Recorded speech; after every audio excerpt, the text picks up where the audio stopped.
DBC নিউজের নিয়মিত আয়োজন সংবাদ সম্প্রসারণে সবাইকে স্বাগত জানাচ্ছে আমি হিমাদ্রি রাহা। দিনের বাছাই করা সংবাদ এবং এর পর্যালোচনা নিয়ে সংবাদ সম্প্রসারণে আজ অতিথি হিসেবে অনলাইনে আমাদের সাথে যুক্ত আছেন ডিফেন্স জার্নালের সম্পাদক আবু রুশদ এবং এবং সাংবাদিক আকবর হোসেন। আমরা দুজনকে স্বাগত আজকে আমাদের সংবাদ সম্প্রসারণে। আমরা যেমনটি বলছিলাম, দিনের বাছাই করা সংবাদ যদি বলি, রাষ্ট্রপতি পদত্যাগ করা ইস্যু এবং কে হবে নতুন রাষ্ট্রপতি, এটাও এখন এই মুহূর্তে একটা $1 বিলিয়ন কোয়েশ্চেন। এবং যদিও বলা হয়েছে যে সেপ্টেম্বরে সংসদ অধিবেশন শুরু হলে তখন সেটি নির্বাচন করা হবে। এবং এও বলা হচ্ছে, বিএনপির সিনিয়র নেতারা বলেছেন যে যোগ্য কোনো ব্যক্তি হবেন পরবর্তী রাষ্ট্রপতি। আর বিশ্লেষকদের মত হচ্ছে মনোনয়ন নিয়ে কিছুটা চ্যালেঞ্জ আছে। আমরা এছাড়াও আলাপ করব জামায়াতের বিভাগীয় সমাবেশে আজকে তাদের আমির বলেছেন একটি কথা, ফ্যাসিবাদ কায়েমের চেষ্টা করলে আবারও তাড়াবে জনগণ, এবং গণভোটের রায় বাস্তবায়নে কঠোর আন্দোলন, এই কথাও তিনি বলেছেন। আমরা এসব বিষয় নিয়ে আজকে আলোচনা করব। শুরুতেই আবু রুশদ, আমরা আপনাকে দিয়ে শুরু করতে চাই।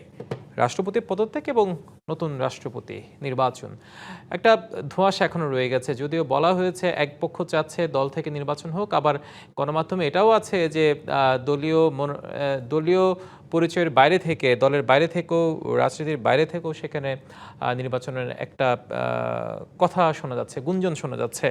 হয়তো সেপ্টেম্বর পর্যন্ত আমাদের অপেক্ষা করতে হবে, যেহেতু ক্লিয়ার করা হয়েছে যে সেপ্টেম্বরের সংসদ অধিবেশনে সেটা নির্বাচন হবে। আপনার কি পর্যবেক্ষণ দীর্ঘদিনের গণমাধ্যমের অভিজ্ঞতার আলোকে যদি বলতে চাই?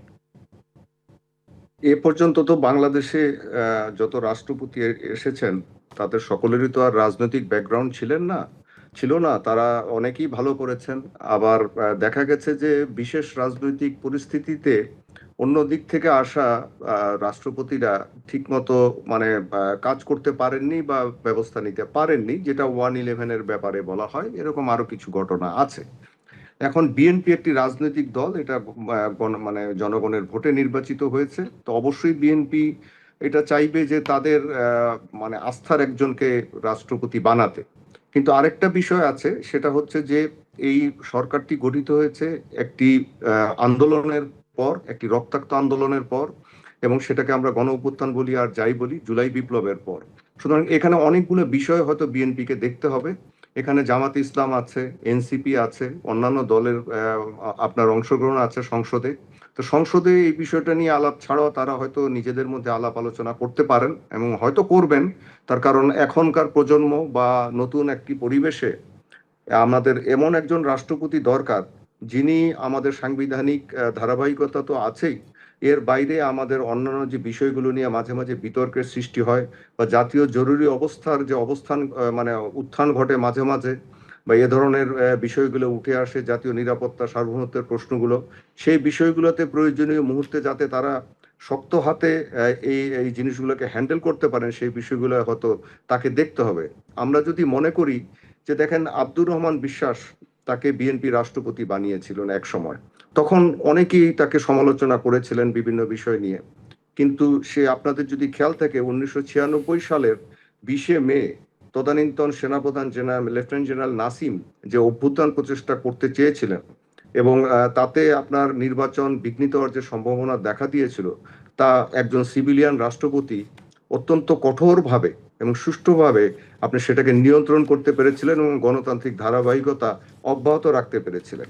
আবার আরেক দিকে আপনি যদি দেখেন যে বিএনপি আপনার ইয়াজউদ্দিন আহমদ সাহেবকে, প্রফেসর ইয়াজউদ্দিন সাহেবকে রাষ্ট্রপতি বানিয়েছিলেন, কিন্তু তিনি কিন্তু এই যে 1-11-এর যে ঘটনাগুলো ঘটেছে, পরিকল্পনা হয়েছে, সে সময় কিন্তু ঠিকভাবে ভূমিকাটা কঠোরভাবে রাখতে পারেননি, অনেক কিছু ছাড় দিয়েছেন। সুতরাং এই সমস্ত বিষয়গুলো অভিজ্ঞতার আলোকে হয়তো বিএনপি দেখবে। এবং আরো একটা ঘটনা আছে ডক্টর একিউএম বদরুদ্দোজা চৌধুরীর বিষয়টা নিয়ে, যে এইগুলা সবকিছুই উঠে আসবে। তা আমি মনে করি যে বাংলাদেশের এখন যে একটা মানে নতুন প্রেক্ষিত, বাংলাদেশের মানুষ চাইবে, বাংলাদেশের সকল দল চাইবে যে এমন একজন রাষ্ট্রপতি আসুক, যিনি বিচক্ষণতার সাথে যে কোনো জরুরি পরিস্থিতি যদি উদ্ভব হয় সেগুলো যেন আপনার ঠিক মতো হ্যান্ডেল করতে পারেন, এবং জনগণের আশা আকাঙ্ক্ষার সাথে সেগুলোকে কাজ করতে পারেন, এবং সততার একটা নিদর্শন স্থাপন করতে পারেন। নিশ্চয়ই, সে প্রত্যাশায় হয়তো দেশ ও জাতি থাকবে। আকবর হোসেন, আপনার কাছে একই প্রশ্ন থাকবে, আপনার পর্যবেক্ষণটা জানতে চাইবো। আসলে দল থেকে রাষ্ট্রপতি হলে কি হবে বা দলের বাইরে হলে কি হবে সেটা পর্যবেক্ষণ। সেটার সাথে আরেকটি বিষয় আমরা যুক্ত করতে চাই। আইনমন্ত্রী একটি কথা বলেছেন যে রাষ্ট্রপতির নামে যদি কোনো মামলা থাকে তাহলে সেটা যাচাই বাছাই করার কথা তিনি জানিয়েছেন, এবং রাষ্ট্রপতি হওয়ার আগে তার বিরুদ্ধে যেসব অভিযোগ উঠেছে সেগুলো খতিয়ে দেখা হবে। প্রশ্ন হচ্ছে, সেক্ষেত্রে রাষ্ট্রপতি থাকাকালীন, দায়িত্বে থাকাকালীন যে ফৌজদারি কার্যবিধির একটি দায় মুক্তির কথা বলা আছে, সেটিকে আসলে কতটুকু কার্যকর হবে বা সেটি এখানে প্রাসঙ্গিক কিনা? এটা বিভিন্ন বিষয়ের উপর নির্ভর করে। রুশ ভাই যেটা বললেন, আমি ওনার এনালাইসিসের সঙ্গে মোটামুটি একমত। কারণ আসলে দেখুন, পলিটিক্যাল ব্যাকগ্রাউন্ডে যারা রাষ্ট্রপতি হয়েছেন তাদের যেরকম সাকসেস ফেলিয়ার আছে, তেমনি পলিটিক্যাল ব্যাকগ্রাউন্ড ছাড়া এসেছেন তাদের মধ্যেও সাকসেস ফেলিয়ার আছে। বিষয় হচ্ছে যে ব্যক্তিটা কেমন। আমরা যতই বলি না কেন রাষ্ট্রপতি একটা প্রতিষ্ঠান, কিন্তু প্রতিষ্ঠান তো ব্যক্তিরাই পরিচালনা করে। সেই জন্য এটা খুব ইম্পর্টেন্ট যে ব্যক্তিটাকে রাইট পিপল চুজ করা বা রাইট পার্সন চুজ করা। তো এক্ষেত্রে আমি যেটা বলবো, দেখেন, বিএনপির রাষ্ট্রপতি মনোনয়নের ক্ষেত্রে তারা অতীতে ভালোও করেছে, আবার ভুলও করেছে। দুটো ইতিহাসই বিএনপির আছে। যেমন আব্দুর রহমান বিশ্বাস সাহেবের কথা যেটা বললেন, আব্দুর রহমান বিশ্বাস সাহেব যদিও তার একটা পাস্ট ছিল যে উনি একজন স্বাধীনতা বিরোধী হিসাবে পরিচিত ছিলেন, বাট উনি কিন্তু একজন তার এলাকায় পপুলার লোক ছিলেন এবং খুব ঝানু রাজনীতিবিদ ছিলেন। যার কারণে 1996 সালের সেই ঘটনাটা, যেটা একটা সম্ভাব্য সামরিক অভ্যুত্থানের পরিস্থিতি তৈরি হয়েছিল, সেটাকে তিনি ট্যাকল করতে পেরেছিলেন। আবার 2001 সালে এসে বিএনপি কিন্তু তালগোল পাকিয়েছে। প্রথমত বদরুদ্দোজা চৌধুরীকে রাষ্ট্রপতি করে, এর পরবর্তীতে ইয়াজউদ্দিন আহমেদকে রাষ্ট্রপতি করে। তবে এটাও ঠিক, যখন রাজনৈতিক পরিস্থিতি অত্যন্ত ঘোলাটে হয়ে ওঠে তখন তো নানা স্টেক হোল্ডার তৈরি হয়। তখন শুধু সেই পলিটিক্যাল পার্টির উপরে অনেক কিছু নির্ভর করে না।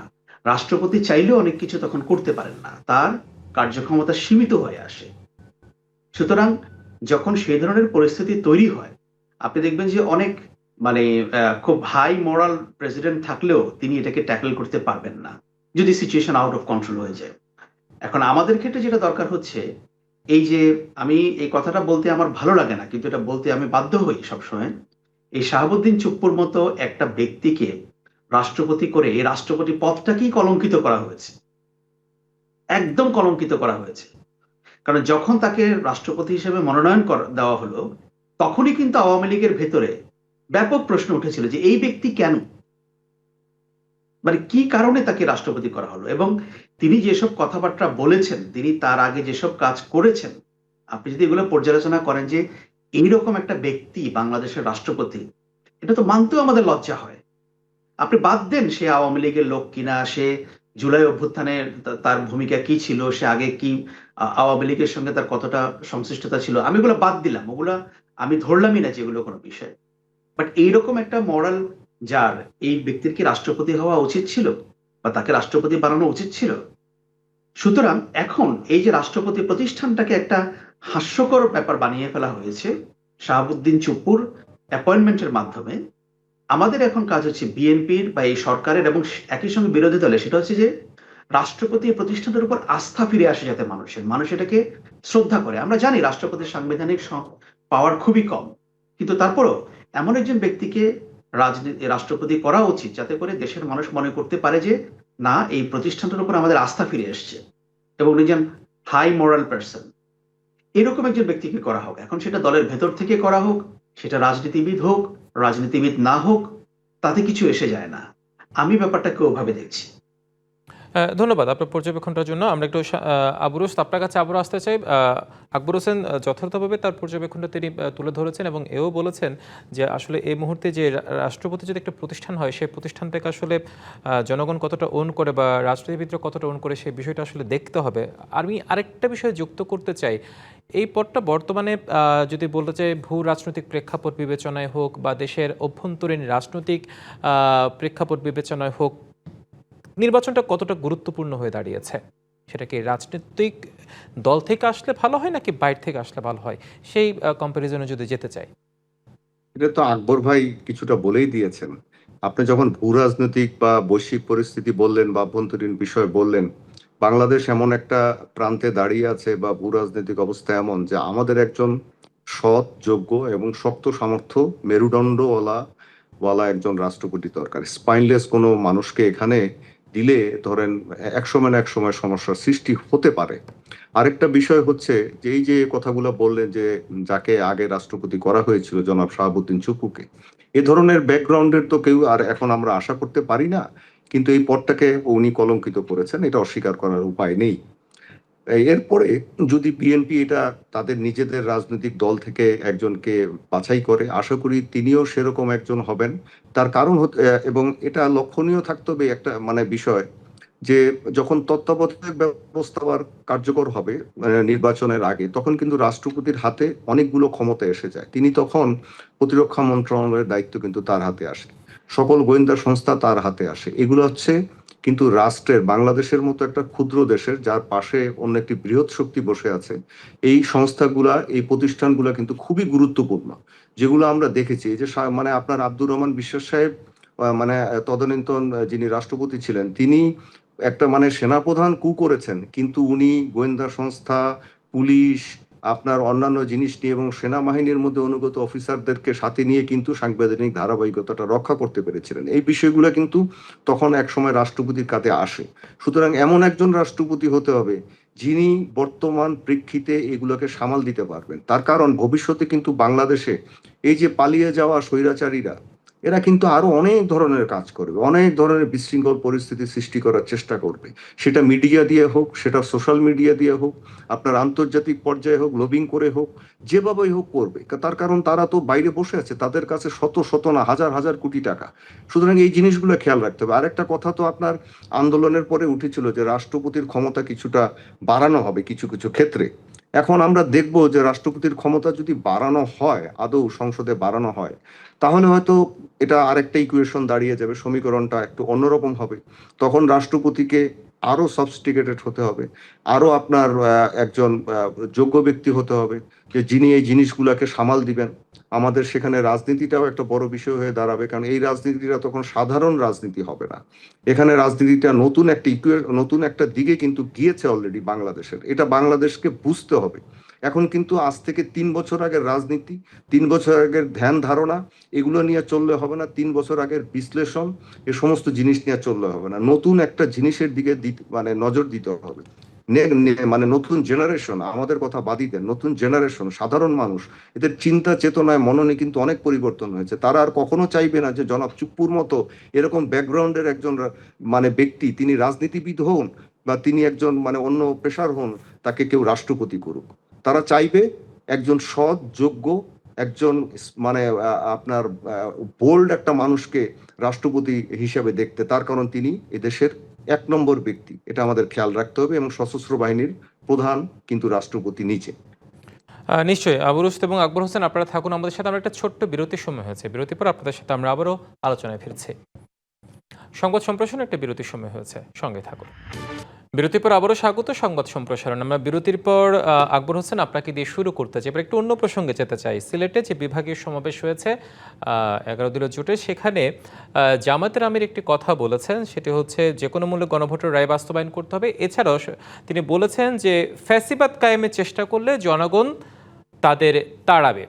আসলে কোন প্রেক্ষাপট থেকে, নিশ্চয়ই একটা রাজনৈতিক মন্তব্য, আমরা সেটা বলতেই পারি, কিন্তু এই বিষয়টি এখনো কি প্রাসঙ্গিক হয়েছে যে ফ্যাসিবাদ কায়েমের চেষ্টা, এ ধরনের কোনো আলামত কি এখন পর্যন্ত পাওয়া গেছে, বা কি মনে হয় আপনার দীর্ঘদিনের গণমাধ্যমের অভিজ্ঞতা কি বলে?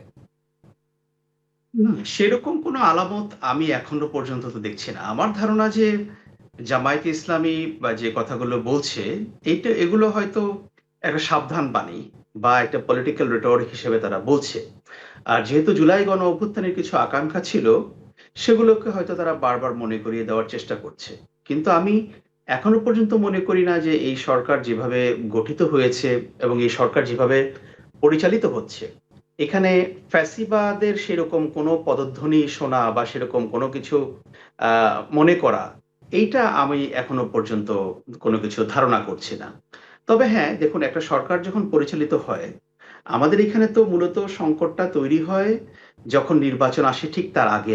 কেন জানি আমাদের রাজনৈতিক দলগুলোর একটা রোগ হয়ে দাঁড়ায় যে নির্বাচন আসলেই তারা একটা টালবাহানা শুরু করে। কিভাবে নির্বাচনটাকে ম্যানিপুলেট করা যায়। তো এখন তো সব একটা নির্বাচন হলো, সামনে আগামী 4.5 বছর পরে আবার নির্বাচন হওয়ার কথা রয়েছে। আমরা সেটা দেখতে চাইবো যে 4.5 বছর পরে কি হয়। আগাম বলা মুশকিল যে কোনো কিছুই এটাই হবে বা এটা হবে না, কিন্তু প্র্যাকটিসটা যদি আমরা এখনো পর্যন্ত দেখি সোফার, এটা যদি গভর্নমেন্ট বজায় রাখতে পারে এবং বিরোধী দলও যদি সেটাতে সবসময় সজাগ থাকে, তাহলে আপাতত আমি ফ্যাসিবাদের কায়েম হওয়া বা সেরকম কোনো পদধ্বনি হওয়ার মতো কোনো সম্ভাবনা আপাতত দেখছি না। নিশ্চয়ই আপনার একটা কথা আমি কোট করতে চাই, সেটি হচ্ছে নির্বাচন এলে রাজনৈতিক দলগুলো কেন যেন একটু ম্যানিপুলেট করতে চায়। আবুরুস, আপনার কাছে আমি এই বিষয়টি একটু জানতে চাইবো। সেটি হচ্ছে এটা আমরা প্রত্যেকটা নির্বাচন এলেই সেটা আমরা দেখি এবং দৃশ্যমান হয়, সেটা আরো প্রকট হয়ে দেখা দেয়। এটা কি আসলে রাজনৈতিক দ্বৈনতা নাকি গণতান্ত্রিক সংকট, কি মনে হয় আপনার কাছে? এগুলা আপনার রাজনৈতিক দলের লক্ষ্য কি? ক্ষমতায় যাওয়া, তাই না? পৃথিবীর যতগুলা দেশে গণতান্ত্রিক পদ্ধতিতে মানে নির্বাচনের মাধ্যমে রাজনৈতিক দলগুলো ক্ষমতায় যায়, সেটা মার্কিন যুক্তরাষ্ট্র হোক, ব্রিটেন হোক, ভারত হোক, বাংলাদেশ হোক, প্রত্যেকটাতেই রাজনৈতিক দলগুলো এরকম একজন আরেকজনের সাথে প্রতিযোগিতা করবেই, কে কতটুকু পারে সেইগুলো মানে একজন আরেকজন চেষ্টা করবে, এটা আপনি অস্বীকার করতে পারবেন না। কিন্তু যেটা হচ্ছে, আপনি যেটা বলছেন ম্যানুপুলেশন বাংলাদেশে হয়েছে, বাংলাদেশের অনেক এগুলার নিয়ে কথা আছে, কিন্তু এগুলো তো আসলে আপনার যে হবে ভবিষ্যতে বা গত নির্বাচন হয়েছে সেগুলো তো নির্দিষ্ট কোনো কিছু নেই।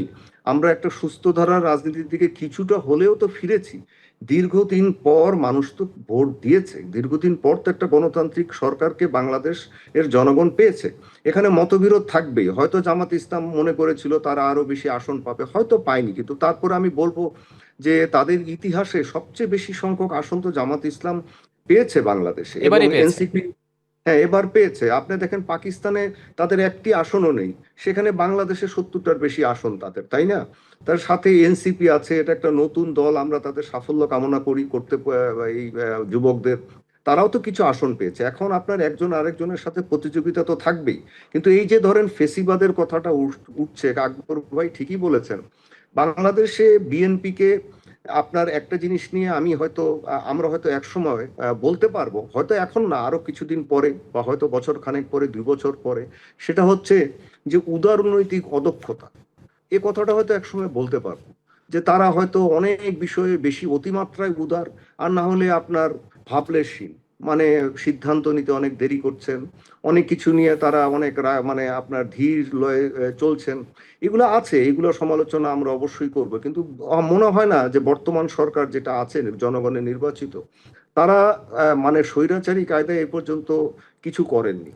এ পর্যন্ত তারা সে ধরনের ভাবধারা কোনোটাই প্রতিষ্ঠিত করেননি, বিরোধী দলের প্রতিও সে ধরনের আচরণ করেননি। আপনি ধরেন আইন শৃঙ্খলা পরিস্থিতির যেগুলো ব্যাপার স্যাপার আছে, সেগুলো তো হচ্ছে মানে রাজনীতির চেয়ে আপনার স্বাভাবিক ব্যাপার, তার কারণ দেশ একটা বড় ধরনের মানে টার্মোয়েলের মধ্য দিয়ে গিয়েছে, আমাদের আইন শৃঙ্খলা বাহিনীর ভেঙে পড়েছে বলতে গেলে। এখন সেটাকে ঠিক করতে, গোয়েন্দা সংস্থাগুলোকে আবার কার্যকর করতে দেশে হয়তো অনেক সময় লাগবে, এবং এর মধ্যে দিয়ে হয়তো অনেক ধরনের আপনার ঘটনা ঘটবে।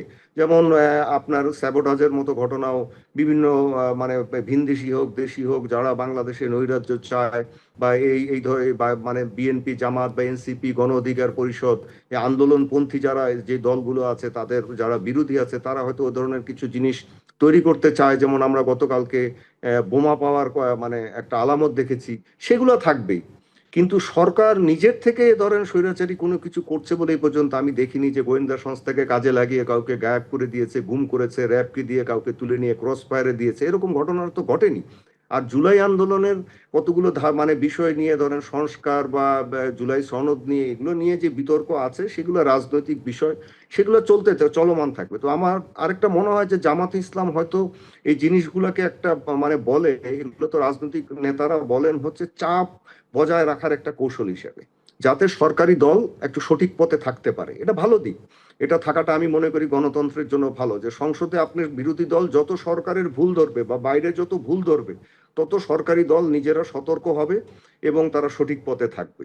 হ্যাঁ, নিশ্চয়ই বিরোধী দল যত শক্তিশালী অবস্থানে থাকবে, যতই তারা সংসদে প্রতিক্রিয়ামূলক ভূমিকা রাখবে, ততই হয়তো বা সরকারি দল সঠিক পথে থাকবে। আকবর হোসেন, আপনার কাছে আরেকটা সবশেষ প্রশ্ন আমরা জানতে চাই, সেটি হচ্ছে যে প্রায়ই মানে প্রত্যেকটা আমরা তাদের সমাবেশ বা ইয়াতে বা তাদের বিভাগীয় সমাবেশ সংসদে বলতে দেখি, সংবাদ সম্মেলনও বলতে দেখি, গণভোটের রায় বাস্তবায়ন। বিএনপি প্রায় 6 মাসে পা দিল, সেই গণভোটের রায় বাস্তবায়ন তাদের কাছে একটা ক্ষোভ বা হতাশা সবসময় আছে, এবং সেটা আমরা সেটা প্রকাশ সন্ত্রাসটা আমরা দেখতে পাই বিভাগীয় সমাবেশগুলো হলে বা গণমাধ্যম কর্মীদের সাথে আলাপচারিতায় হলে।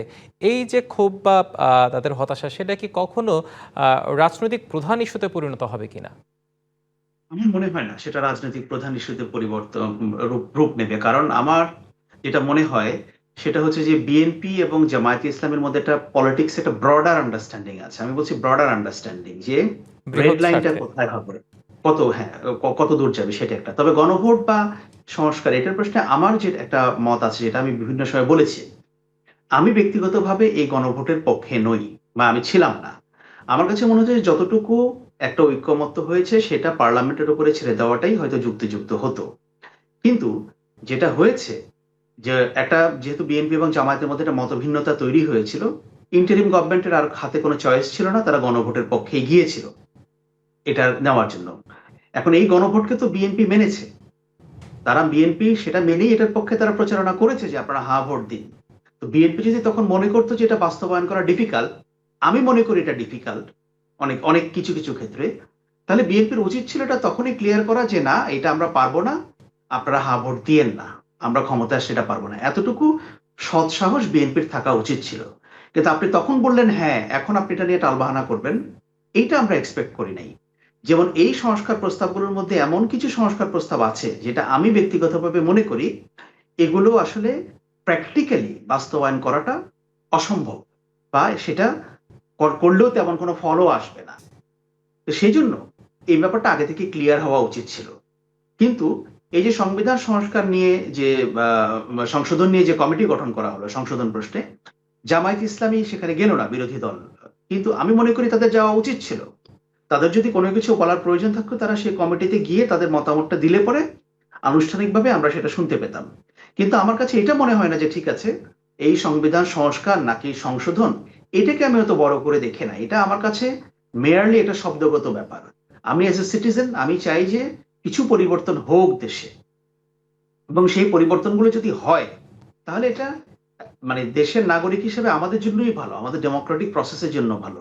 যেমন ধরুন দুইবারের বেশি কেউ প্রধানমন্ত্রী থাকতে পারবে না এবং তত্ত্বাবধায়ক সরকার ব্যবস্থা ফিরে আসা, এই দুটো ব্যাপার যদি আমরা বাস্তবায়ন করতে পারি এবং একটা ডেমোক্রেটিক প্রসেসের মধ্যে আমরা ঢুকে যেতে পারি, যেটা হয়তো আমরা শুরু করেছি বলে এখন মনে করছি, তাহলে পরে আমরা বাকি যে কথাগুলো বলছি এটা অনেকটাই পলিটিক্যাল প্রসেসের মাধ্যমে কারেকশন হতে থাকবে। দেখুন, পলিটিক্যাল প্রসেস কারেকশন করা এমন কোনো ব্যাপার না যে আমি একটা বই ছাপিয়ে দিলাম এবং আগামীকাল থেকে 6 মাস পর থেকে এটা ঠিক হয়ে যাবে। ইটস এ লং, মানে ম্যাটার অফ লং প্র্যাকটিস। দীর্ঘ প্র্যাকটিসের ভেতর দিয়ে এগুলাকে কারেকশন করতে হয়, যার প্রথম এবং প্রধান শর্ত হচ্ছে নির্দিষ্ট সময় পর পর ক্ষমতার শান্তিপূর্ণ হস্তান্তর। ক্ষমতা শান্তিপূর্ণ হস্তান্তর কিভাবে হয়? একটা অবাধ, সুষ্ঠু এবং গ্রহণযোগ্য নির্বাচনের মাধ্যমে সেটা হয়। সেটা যদি আমরা করতে পারি, অনেক সমস্যার সমাধান বা অনেক কারেকশন অটোমেটিকলি ধীরে ধীরে আমাদের সামনে আসবে। নিশ্চয়ই, সে প্রত্যাশায় আমরা আজকে এখানেই শেষ করতে হচ্ছে। আকবর হোসেন এবং আবরুজ, দুজনকে অসংখ্য ধন্যবাদ আমাদের সাথে সংবাদ সম্প্রসারণে যুক্ত হওয়ার জন্য। এই ছিল সংবাদ সম্প্রসারণে, ডিবিসির সঙ্গে থাকুন।